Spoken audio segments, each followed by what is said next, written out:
Welcome to Melody Makers, where we discuss arranging and composing and meet the real melody makers behind the music of Melody's traditional music, folkharp.com, and Afghan press music for the harp. I'm Gretchen Monson, harpist, pianist, organist, and arranger, and your host for today. In today's episode, we have a special guest with us.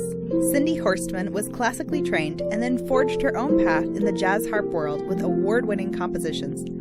She now shares her distinctive style with harpists worldwide through arranging workshops and the Play Along with Cindy YouTube series.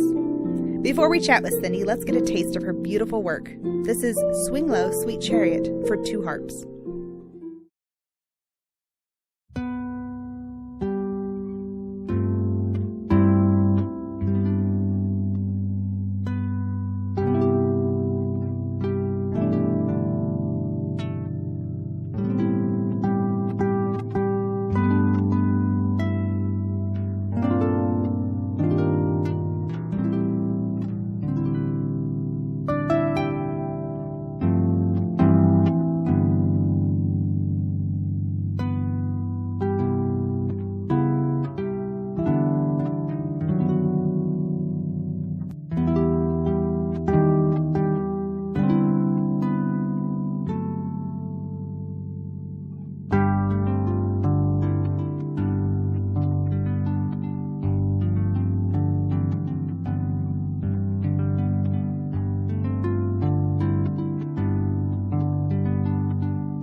Good morning, Cindy. What do you remember about the first time you heard or saw a harp? Well, I am a late bloomer in learning how to play the harp. Actually, I was a theory comp major at UT Austin, and I had never seen or touched a harp before. So in my freshman year, I would go into one of the practice rooms to do my theory and composition homework, and there was a harp in there. It was a pedal harp. And so I did my homework sometimes, but I was just fascinated by this instrument. So I started fiddling around with it, figured out how it all works, figured out what the pedals did. And luckily, I knew the harp teacher at UT, Gail Barrington. She lived a block from me, and I went to school with her daughter, and I thought, I'll just approach her and see if I can just try it. And she said, absolutely, give it a shot. So I remember my first lesson, the very first piece I played was with one finger. I played hot cross buns. And this was a freshman in college, right? And so Miss Barrington said, you know what? you have the potential. I see your hand position. You could be a great harpist. So I just jumped on it, and I stayed in that practice room 6 hours a day. I was fascinated by this instrument. And so after 4 years, when I graduated, I said, I can't stop taking lessons. And she said, okay, let's get you a master's then. So continue with that. And sure enough, I ended up being the first recipient of a master's in music performance on the harp at UT Austin. So I was real proud of that. And one of my most difficult pieces was the Ravel Introduction and Allegro that I performed for the master's recital. So when Miss Barrington passed away, all her students got together and they said, okay, let's play something that you worked with Miss Barrington. And sure enough, I took out the Ravel and I thought, oh, there is no way I could play the Ravel again. This was so many years. But so what I did was I created a jazz fantasy arrangement of the Ravel's Introduction and Allegro and, dedicated it to her. And it's really been well received. A lot of harpists love playing it because throughout UT, I would listen to the jazz ensembles, and I always had this passion for possibly learning how to play jazz on the harp. So that was it. I kind of got stuck with that. And it was funny. This little side note, Miss Barrington, she was studied with Salzedo, okay? I mean, she was like dyed-in-the-wool classical. And she knew throughout my career that I was leaning toward jazz. And, once I graduated, I kind of went that way. Well, when she passed away, Delane Fedson took over the harp department. And I did a bunch of summer camps for her at UT with the harp students and all that stuff.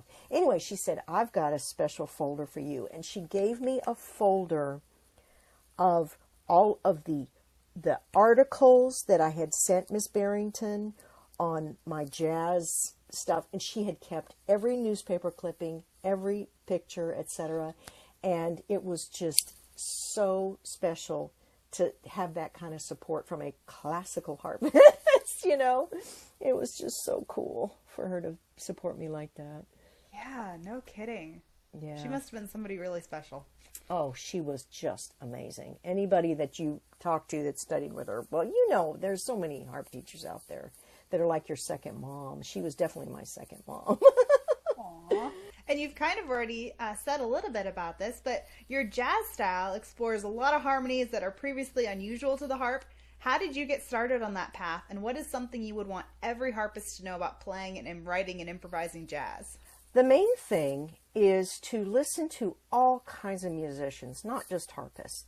Personally, I have a passion in listening to Pat Metheny, Miles Davis. Herbie Hancock is one of my special, and I got to meet him, which was such an honor. He's such a wonderful person.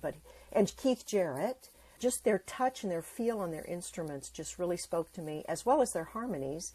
Joni Mitchell, Sting, Jacob Collier, right?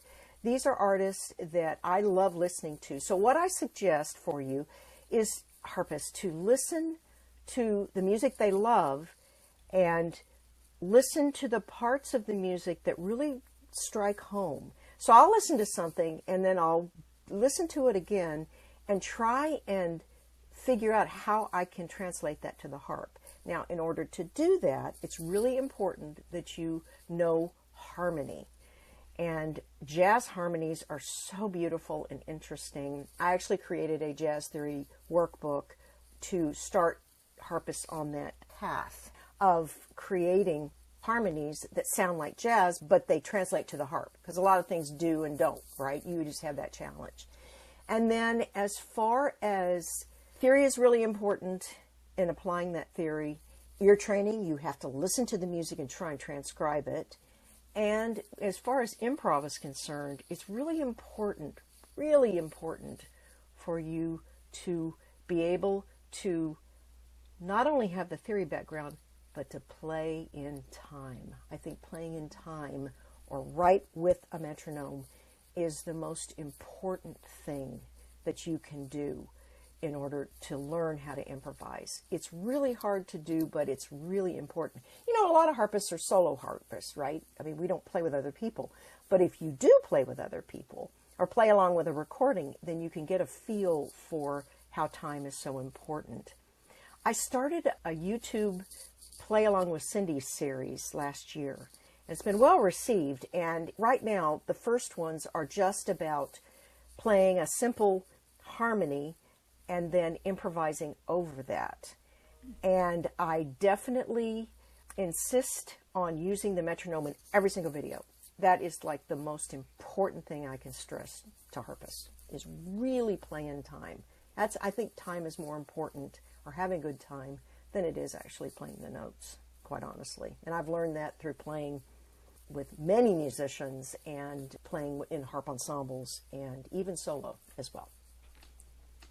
Fantastic. Yeah, metronome is really something that I don't hear about with the jazz, so that's a fantastic new angle on it. I love that. Thank you. It's so important. I can't stress that enough. And my students have a harp ensemble at Dallas College, and we play, and I insist on they doing that, but I always put on the metronome so that they have to play it and learn how to listen to the metronome and play in time. So fantastic. So your teaching style, is it influenced by the jazz aspect and the classical? Well, definitely. I mean, the technique that I learned in college was the classical technique. And if you don't have the classical technique down, then you cannot advance to any type of complicated, even harmonies or scales or any type of technical work. So I definitely stress learning your technical skills through the classical side, for sure. And then so you don't bring in the jazz until like later? Or is there always some undercurrent of we're learning jazz alongside the classical aspects? It's a little of both, but in my harp ensemble, I mainly lean toward jazz because we play all of my arrangements, and I encourage them to do arrangements for the harp ensemble, and some of them have, which has been a real learning experience for them. And it's fun. With theory, as you know, you can read a book, you get it, but until you apply it, it doesn't sink in. So with playing my arrangements and listening and playing in time, the theory sinks in as well as the listening skills. Oh, fantastic. Thanks. So what is the story behind your first composition for the harp? Oh, man. Well, I've had so many compositions through school. Once I was learning the harp, I started to write music for the harp, and I wrote for the harp ensemble at UT, and that sort of got my feet wet in writing. But as far as harp ensemble music, this is fairly new. What I did was I was approached by a harp and worship conference, which has been happening for a long time, and Bonnie Moore runs it, and Laura Logan Brandenburg. Laura asked me, hey, could you write like a gospel arrangement for us to play at the conference? And this was back in 2013. And this is when I was first starting to learn how to use like Sibelius and, writing all those things out. I mean, that was a huge learning curve for me. But anyway, so I thought, okay, I'm going to do that. So I started listening to a lot of gospel performers and singers, and Eva Cassidy is one of my favorite vocalists. If you've never heard Eva Cassidy, you need to check her out. Her music is unbelievable, her voice. Anyway, she had an arrangement of Wade in the Water. And so I listened to it, and I thought, I kind of like the feel of this. So I started to adapt it for harp ensemble. And this really was my first adventure into writing for harp ensemble. And I just loved it. And then I continued. I've got several out, and I know that they're all on Melody Music. And I've had such wonderful feedback from all of the harp community. I can't even tell you. Everybody says, oh, we love it. It's so much fun. And that was kind of my goal, was to make it fun, and make it fun with interesting rhythms, interesting harmonies. Sometimes I'll throw in like a written out improvisation section so they can kind of get a feel for what to do when they improvise. So that's really one of my first adventures in harp ensemble. Yes, no, all your arrangements are very distinctive. I can always tell a Cindy Horstman arrangement when I hear it. It's so fun. And all those harmonies are so beautiful. Well, thank you. You've actually won composition prizes now from both the Dallas and Los Angeles chapters of the American Harp Society. Tell us about the pieces you entered, Carolean Wave and Life Aquatic. Sure. Caroline Wave that I won, I think I won second place in the second or third, I can't even remember. I won a prize for the Dallas chapter, was very interesting because, and this is something that has to do with creating music in the jazz idiom, is whenever I hear randomly on television in a commercial, or if I'm listening to YouTube, or I'm listening to CDs, I still do listen to CDs, you know, and if I hear something like a little melodic fragment or a harmonic progression that just really jumps out at me, I will try and make a note of it. I'll either like grab my phone and do like a voice recorder and play a snippet of it or the harmony or whatever once I figure it out, and then kind of tuck it away. Well, that's how the melody to Caroline Wave came about, because I heard this da da da da da da da da, and I went, oh man, I like that. So I wrote it down, tucked it away, and then came back to it and just expanded on it. That's kind of my crazy, wacky progress or whatever that I use for composition. It's really a cool melody. It's kind of challenging for the harp, but it's fun to play. And sometimes, and I've heard other composers say this, is sometimes compositions just immediately come to you and you think, wait a minute, this must be a composition I've heard somewhere, right? And you get worried, oh no, it's not mine. And that's what happened with Caroline Wave. It came to me. And the harmonies came to me. Everything about it just fell into my lap. And I thought, well, okay, this was meant to be, I guess. I don't know. But it was a fun piece to write. I still play it. I love the piece. And I know you had mentioned you've heard Life Aquatic. Well, Life Aquatic was very, very interesting. I stumbled upon the Los Angeles chapter American Harp Society composition contest. And they set out parameters, which is always nice to have some type of parameters when you're composing, because if they just say compose a piece, then you just go, wait a minute, there's just too much to choose from. So the theme was water. It had to be for harp and flute. Well, I've never written for harp and flute, so I thought, well, this is a great challenge for me. You know, I mean, I dug out my orchestration book from UT Austin and started reading about the range of the flute and, you know, things about it. So I lived in Los Angeles for 5 years, a long time ago. And the one thing about LA that I loved is that you have access to the ocean. You can go to the ocean every day if you want to, right? And so I got to thinking about my visits to the ocean and what's happening, life in the ocean, right? So the movements for the piece are tide pools, which are really cool. Sea otters, my favorite animal on the planet, right? And then waves, of course. And so this really helped me to come up with musical ideas to express the life in tide pools, which is always just erratic everywhere. And with sea otters playing, right? So this was a lot of fun to write. And then waves, of course, that I used kind of short glisses in this, like the salzedo technique of using your fingernails, so that it kind of gave you the motion of the waves.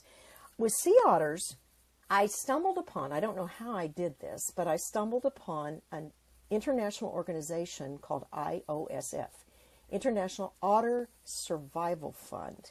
And they're based out of Scotland. And once a year, and this year I think it's May 27th or something, it's International Otter Day.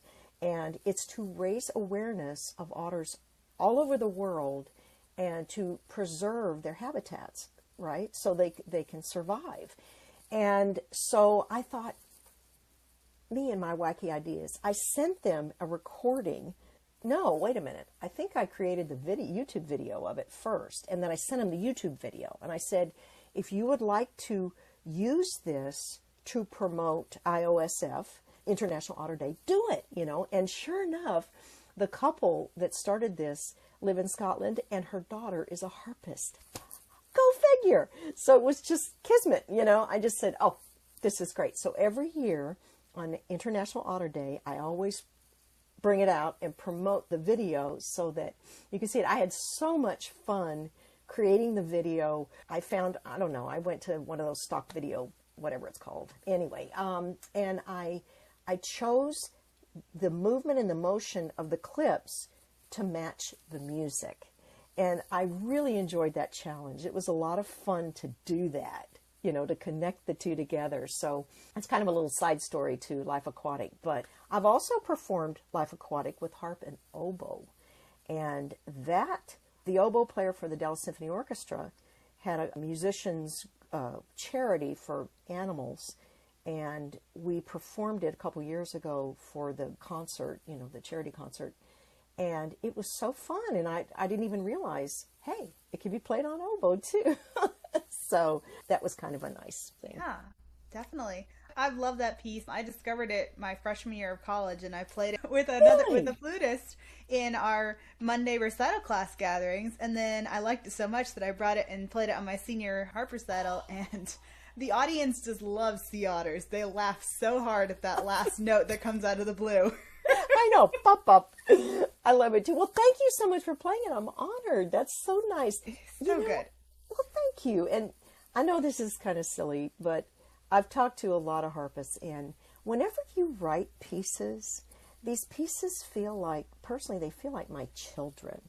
You know, I'm so emotionally attached, and when I send them out into the world to see what happens, I absolutely love when I get feedback from people like you saying, I played it, I loved it, the audience loved it. This to me is the ultimate. You know, that just makes me so proud and so happy that my little children are out there making people happy. Thank you. Yeah, fantastic. And then what projects are you currently working on? Oh boy. Okay. So I'm writing more arrangements now that, you know, we got through all the Christmas crazies. I'm starting to focus now on writing more solo originals as well as ensembles. And I'm also going to beef up my YouTube Play Along with Cindy channel. It's called Exploring Musical Creativity and Having Fun on the Harp. You know, I have such a wealth of knowledge that I want to share with harpists, like all the things we've already talked about. But I really enjoy putting it into video form as play-alongs, so that you're not just sitting there observing what I'm doing, but you're actually involved in it. And I think I may start expanding for like the theory behind arranging and more improv and just that sort of thing. I have way too many ideas, but I'm going to narrow it down, and I'm going to start trying my best to get this out on my YouTube channel, try and get it out like at least once a month, a new video once a month, so that harpists can progress, because they are in progressive form. And that's how I did the first one. You play one and you learn the harmony, you learn the theory behind the harmony, and then the next one you play it, but then you improvise over it using certain parameters that I give you. And I'm going to expand that, but I'm also going to work on more with arranging as well. You know, it's just, I'm so excited. This chapter in my life is just so exciting to spark all of this creativity and share it. I can't even tell you how much fun this is for me. I really, really enjoy it. That's wonderful. Thank you so much for sharing your harp journey with us today, Cindy. Your stories and teaching insights have been really fascinating. Thank you so much, and I hope you continue to enjoy my music, everybody. And please, if I may, if you do perform my music, reach out, let me know. I would love to highlight that and share it with others, because it means the world to me. Cindy's music is available on melodies at folkharp.com. See the links in the description. To close, we have a recording from Life Aquatic, Cindy's vivid suite for flute and harp, depicting Pacific marine creatures and their habitats. This is the playful third movement, Sea Otters.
Thank you for listening today. If you liked this episode, please give it a thumbs up and subscribe for more content like this. Share the Melody Makers podcast with your family, friends, and any jazz musicians you know.